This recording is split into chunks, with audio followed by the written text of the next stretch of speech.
नमस्कार, न्यूज 18 राजस्थान पर हमारे खास कार्यक्रम खबर में दम है में आप सभी का स्वागत है। मैं हूं आपके साथ हेमंत कुमार। अगले आधे घंटे में बात होगी हर उस क्षेत्र की जिससे जुड़े हैं हम, कच्ची पगडंडियों की हलचलों से लेकर के पक्की सियासत की गलियों तक। तो चलिए शुरू करते हैं, खबर में दम है।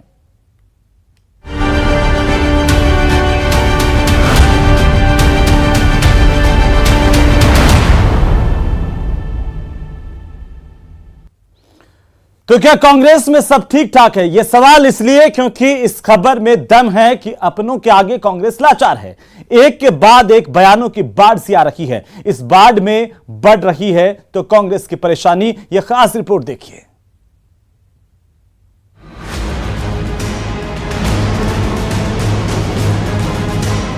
अपनों का प्रहार कांग्रेस में परेशानी की बाढ़ ला रहा है। एक विवाद थमता नहीं कि दूसरा मुसीबत बन जाता है। डूंगरपुर विधायक गणेश घोगरा का विवाद अभी शांत भी नहीं हुआ था कि अब खेल मंत्री अशोक चांदना ने अपने ट्वीट से सियासी बखेड़ा खड़ा कर दिया है।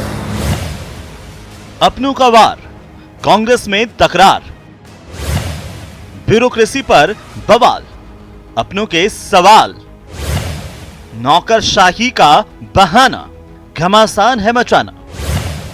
क्या कांग्रेस में सब ठीक ठाक है? सबसे पहले मरुधरा में ताजा सियासी बखेड़े की जड़ यानी खेल मंत्री अशोक चांदना का ट्वीट देखिए, जिसमें सवाल है सरकार पर, नौकरशाही पर और जिक्र है जलालत का। माननीय मुख्यमंत्री जी, मेरा आपसे व्यक्तिगत अनुरोध है कि मुझे इस जलालत भरे मंत्री पद से मुक्त कर मेरे सभी विभागों का चार्ज कुलदीप रांका जी को दे दिया जाए, क्योंकि वैसे भी वो ही सभी विभागों के मंत्री हैं। धन्यवाद। अशोक चांदना, खेल मंत्री। आखिरी बॉल पे छक्का मारने की हिम्मत रखता है वही खिलाड़ी होता है, और मेरे खून से खिलाड़ी हूँ। आखिरी बॉल पे भी छक्का मार सकता हूँ। वो अंदर की बात है, अंदर सब काम हो गया है। Don't worry. मेरे विशेषकर मुख्यमंत्री जी अभिभावक हैं, तो कोई चिंता आपको करने की जरूरत नहीं है, वो कर लेंगे। इस तरीके से क्यों लिखा आपने? कोई कारण तो होगा ना? कारण तो होते ही हैं, लेकिन हर कारण आपको बताने के लिए थोड़ी है। कुछ पर्दे की बातें हैं जो पर्दे में ही रहनी चाहिए। इधर अशोक चांदना का ट्वीट आया, उधर विपक्ष को मौका मिला गहलोत सरकार को घेरने का। कभी हेमाराम जी धरने पर बैठते हैं, कभी भरत सिंह जी चिट्ठी लिखते हैं, कभी रामनारायण मीणा जी सदन में कोई बात कहते हैं, कभी विधुड़ी कुछ कहते हैं। तो कुल मिलाकर इस पूरे कुंडबे के अंदर जो अंतरकलह अंतर्विरोध है वो अभी धुएं के रूप में है, और इसमें ये साफ संकेत मिल रहे हैं कि बड़ी कहीं आग है जो किसी न किसी दिन कांग्रेस पार्टी को राजस्थान से मुक्त कर देगी। आज ऐसी परिस्थिति है कि एक मंत्री को ये कहना पड़ा कि मुझे इस जलालत वाले पद से और मुक्ति दिलाएं, तो इतनी बड़ी बात कही है, तो मुझे लगता है कि ये सामान्य बात नहीं है। कहां से चालू हो कहां खत्म हो, ये अंतर्द्वंद इतना बढ़ गया है कि प्रतिदिन अखबार की सुर्खियों में रहता है। मुख्यमंत्री जी भले आदमी हैं, इस कुनबे को बांधने में उनके अब तक के 42 माह गुजर गए, और इसी प्रकार ये महीने दर महीने गुजरते चले जाएंगे। कांग्रेस का ये जहाज, ये बैड परफॉर्मेंस कर रही सरकार, इससे निजात जनता को मिलेगी जब मिलेगी। मैंने इस प्रकार की आपाधापी का वातावरण आज तक नहीं देखा। ऐसा लगता है कि कांग्रेस में सिलेक्टिवली कुछ लोगों को तंग किया जा रहा है। ऐसे विधायक भी बहुत सारे हैं जो उस विधानसभा क्षेत्र के मुख्यमंत्री हैं। वो जो चाहते हैं वो अफसर लगता है, चाहे जब हटा देते हैं, और इसके कारण निरंकुशता बढ़ी है। केवल कंट्रोल है तो उन सिलेक्टिव विधायकों का है जिनके मन माफिक अधिकारी लगते हैं। भारी भ्रष्टाचार फैल रहा है। बीजेपी ने चांदना के बहाने गहलोत सरकार को घेरा तो मोर्चा खुद मुख्यमंत्री अशोक गहलोत ने संभाला। तो इतना बड़ा भार उनके ऊपर आया हुआ है, हो सकता है कुछ टेंशन में आ गया हो, कोई कमेंट कर दे। ज़्यादा उसको गंभीरता नहीं लेना चाहिए। उनकी बातचीत करें, मेरे पता नहीं, अभी मेरी बात भी उनसे नहीं हुई होगी, तो देख लेंगे। वो दबाव में काम कर रहा दिखता मेरे को। इतना बड़ी जिम्मेवारी उनके ऊपर आ गई है, देख लेंगे। मुख्यमंत्री के बाद कांग्रेस के दूसरे नेता भी सामने आए, पार्टी और सरकार का बचाव किया और बीजेपी पर पलटवार किया। मैं ये कह सकता हूं कि मुझे मेरे विभाग में आज तक ऐसा महसूस नहीं हुआ कि हमको कोई काम करने में तकलीफ हो रही है। मैं किसी पे कोई टिप्पणी नहीं करना चाहता, लेकिन मैं मान के चलता हूँ कि राजस्थान में मुख्यमंत्री अशोक गहलोत जी के नेतृत्व में कांग्रेस की सरकार शानदार काम कर रही है। कांग्रेस एक डेमोक्रेटिक पार्टी, और डेमोक्रेटिक पार्टी में जो हमारे यहाँ यही सिखाया जाता है कि जनता की आवाज बनकर आपको लड़ना है, जनता की आवाज को उठाना है। कई बार वो आवाज बहुत तेजी से उड़ जाती है जब वो गूंज सुनाई देती है। ये कोई पुराना बीजेपी का शासन नहीं है जब दहशत में एमएलए और मंत्री मरे जा रहे थे, हालत खराब थी।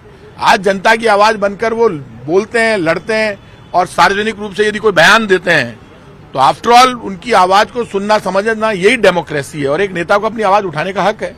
किसी का अगर कोई काम नहीं होता है तो ब्यूरोक्रेसी कौन सी, वो अलग कोई मशीनरी है, वो भी अपने ही लोग हैं, ब्यूरोक्रेसी भी, अधिकारी भी अपने ही होते हैं।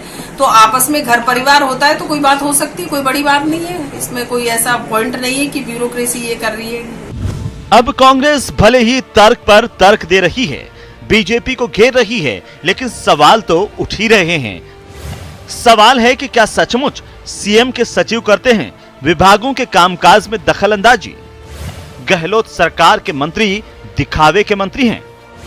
क्या प्रदेश में जनता के चुने प्रतिनिधियों पर ब्यूरोक्रेसी भारी है? चिंतन शिविर के बाद अंदरूनी बेचैनी को बाहर आने का क्या मौका मिला है? मंत्री के असंतोष का राज्यसभा के रण पर क्या असर पड़ेगा? दरअसल इन सवालों के पीछे तर्क है, क्योंकि अशोक चांदना खुलकर बोलने वालों में पहले नेता नहीं है। इसके पहले भी अपने बयानों से कांग्रेस की मुश्किलें बढ़ाने वाले नेताओं की पूरी फहरिस्त है। सीएम के सलाहकार और निर्दलीय विधायक संयम लोढ़ा ने अफसरशाही पर सवाल उठाए। एआईसीसी सचिव धीरज गुर्जर भी राज्य की अफसरशाही पर सवाल खड़े कर चुके हैं। डूंगरपुर से कांग्रेस विधायक गणेश घोगरा ने प्रशासन पर काम न करने के आरोप लगाकर इस्तीफा दे रखा है।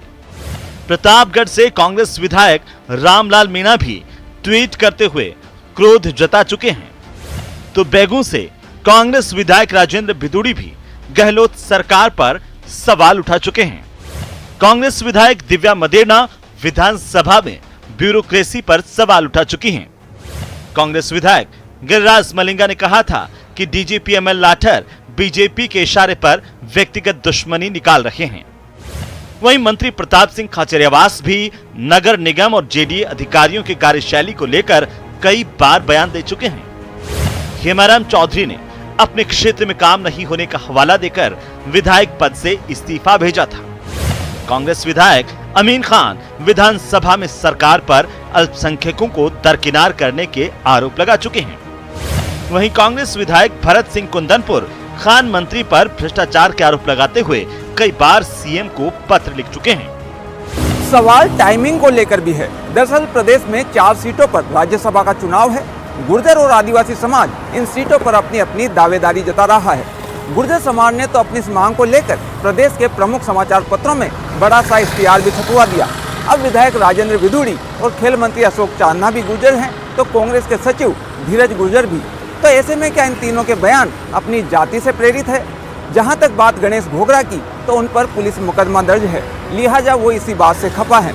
वजह कोई भी रही हो, लेकिन राज्यसभा चुनाव से पहले इन बयानवीरों ने अशोक गहलोत सरकार के लिए मुश्किलें तो पैदा कर ही डाली हैं। कैमरामैन यासीन अंसारी के साथ दिनेश शर्मा, न्यूज 18 जयपुर। अपनों के आगे कांग्रेस लाचार तो है ही, चिंता कानून व्यवस्था की भी है, क्योंकि इसी मुद्दे को लेकर के बीजेपी सरकार को घेर रही है। जी हां, जोधपुर रेपकांड को लेकर के विपक्ष हमलावर है तो प्रदेश की सरकार बैकफुट पर है। यह खास रिपोर्ट देखिए।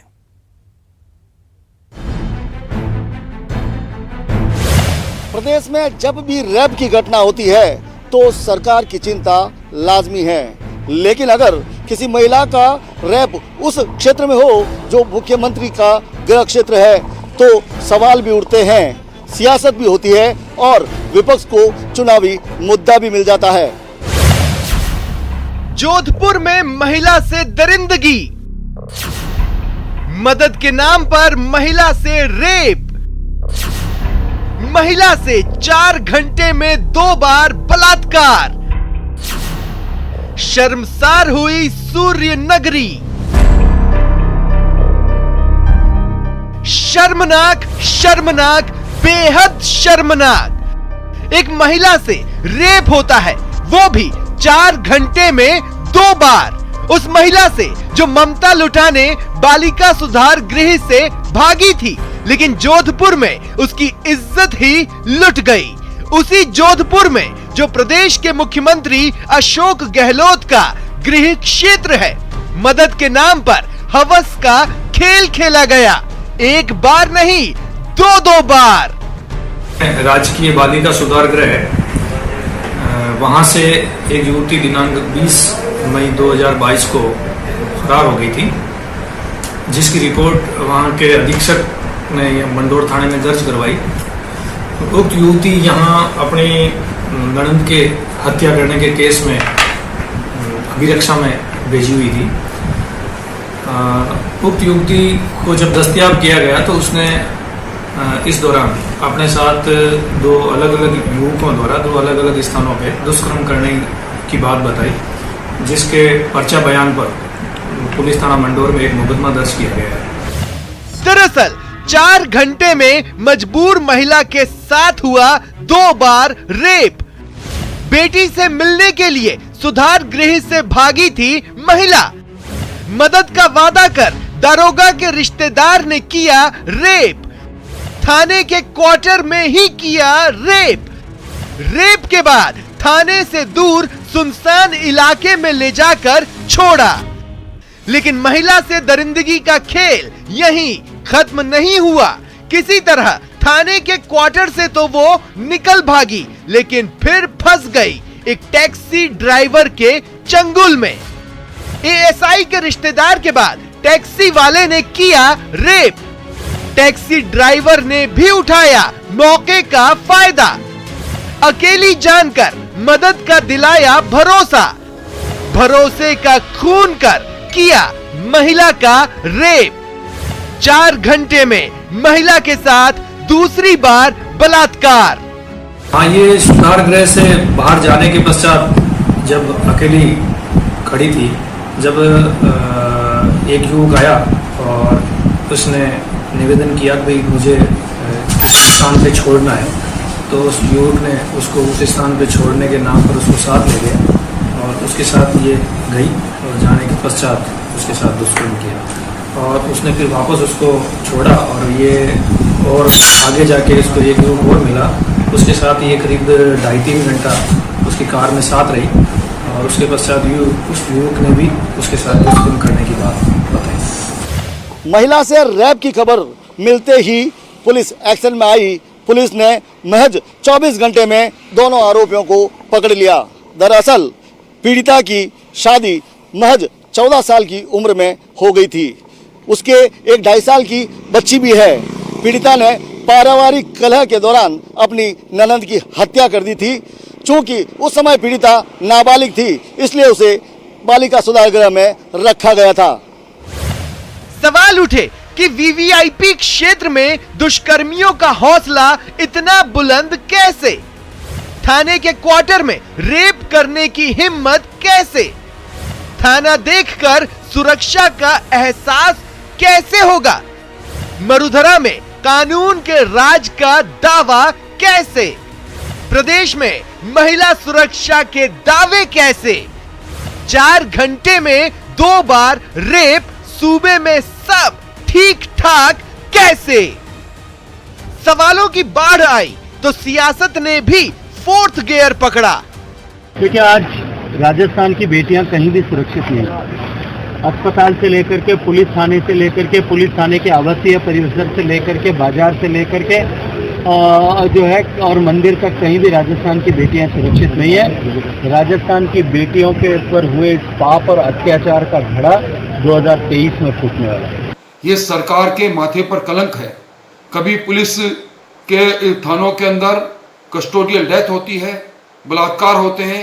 ये पहली घटना नहीं, राजस्थान के अंदर पिछले 6 महीनों में ये दूसरी तीसरी घटना है जहां इस प्रकार एक अबला के साथ पुलिस के थाने के क्वार्टर में बलात्कार किया गया। मैं समझता हूं सरकार को इस पर संज्ञान लेना चाहिए और कठोर से कठोर कार्रवाई करनी चाहिए। पिछले 3.5 सालों में पूरे प्रदेश के अंदर कानून व्यवस्था चरमरा गई है। बलात्कार, हत्या, डकैती, चोरी और इस तरह की महिला का उत्पीड़न एक के बाद एक मामला आ रहे हैं।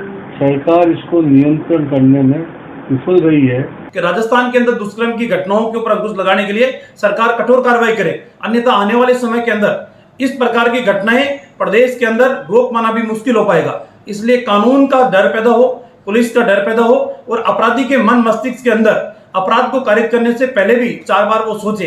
इसलिए अविलंब कार्रवाई हो, मुलजिम गिरफ्तार हो, निर्धारित समय सीमा के अंदर उनका चालान पेश हो और न्यायालय के अंदर भी एक निर्धारित समय अवधि के अंदर उनको सजा मिले, तभी जाके कानून का डर पैदा हो पाएगा। सियासत अपनी जगह पर है, हकीकत अपनी जगह पर। एक सच यह भी है कि राजस्थान में महिलाओं के प्रति अपराध बढ़ा है। सच यह भी है कि रेप के मामले में राजस्थान के हालात अभी भी सुधरे नहीं हैं। सच यह भी है कि बीजेपी कानून व्यवस्थाओं को लेकर लगातार प्रदेश सरकार पर हमलावर है। ऐसे में जब प्रदेश चुनावी मोड पर है तो जोधपुर रेप कांड की गूंज दूर तक सुनाई देगी। कैमरामैन शेर सिंह अरटिया के साथ चंद्रशेखर व्यास, न्यूज 18 राजस्थान, जोधपुर। वहीं इधर प्रदेश में मदरसे को लेकर के महाभारत छिड़ी हुई है। बीजेपी असम के तर्ज पर मदरसों को मिलने वाली अनुदान राशि बंद करने की बात कह रही है, तो कांग्रेस बीजेपी को आईना दिखा रही है। पेश रिपोर्ट।